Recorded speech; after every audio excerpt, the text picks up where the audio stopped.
Solve करते हैं question number 64।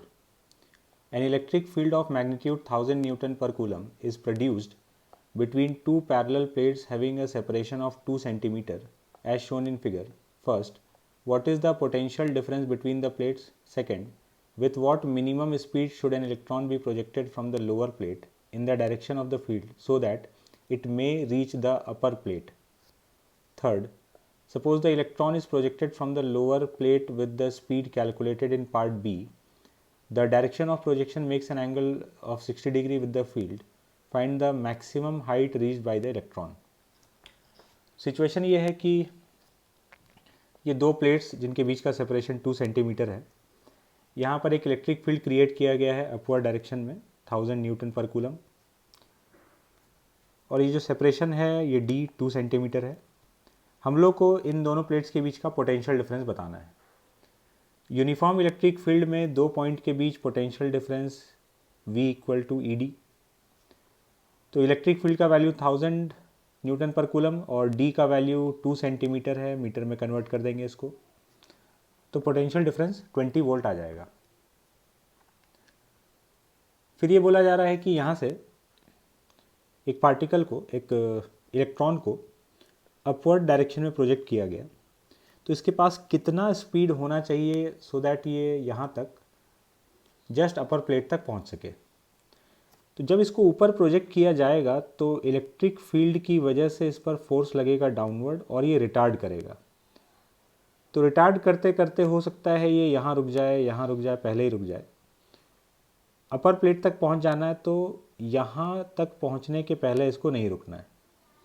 तो अगर हमको मिनिमम वेलोसिटी कैलकुलेट करना है तो हम इतना वेलोसिटी दें कि ये जस्ट यहाँ पहुँचकर इसका वेलोसिटी 0 हो जाए डी डिस्प्लेसमेंट के बाद।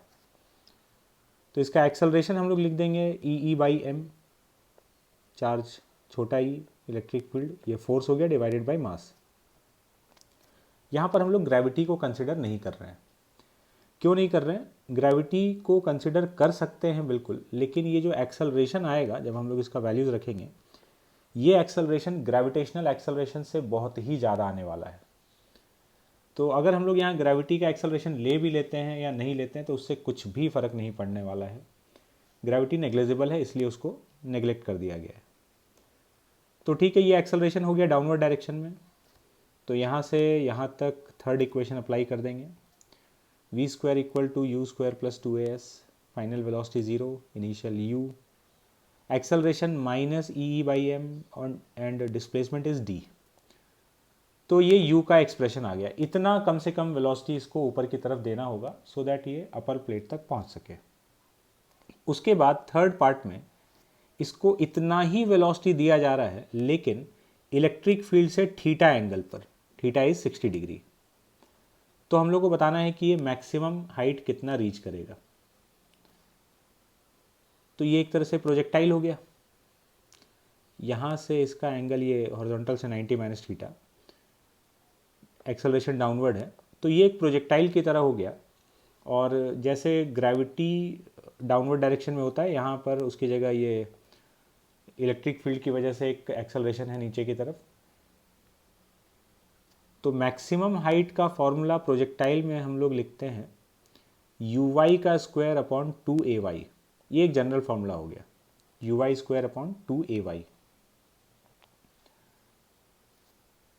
तो uy जो है वो u cos theta, vertical velocity u cos theta, और वर्टिकल डायरेक्शन में जो एक्सेलरेशन है वो है qE/m, मतलब E × E/m। इन दोनों को यहाँ पर पुट कर देंगे तो ये वर्टिकल वेलोसिटी का वैल्यू u cos थीटा का square and acceleration is E/m। और u का वैल्यू जो था उसको भी हम लोग यहाँ सब्सटीट्यूट कर चुके हैं, जो b पार्ट में कैलकुलेट किया गया था वही वाला वैल्यू है। तो ये u का वैल्यू, ये a का वैल्यू। तो अल्टीमेटली हम लोग के पास हाइट आएगा d sin² थीटा। d का वैल्यू 2 सेंटीमीटर है, थीटा का वैल्यू 60 डिग्री है। तो ये वैल्यू, ये sin² थीटा नहीं है, दिस इज cos² थीटा। तो ये वैल्यू आ जाएगा 0.5 सेंटीमीटर।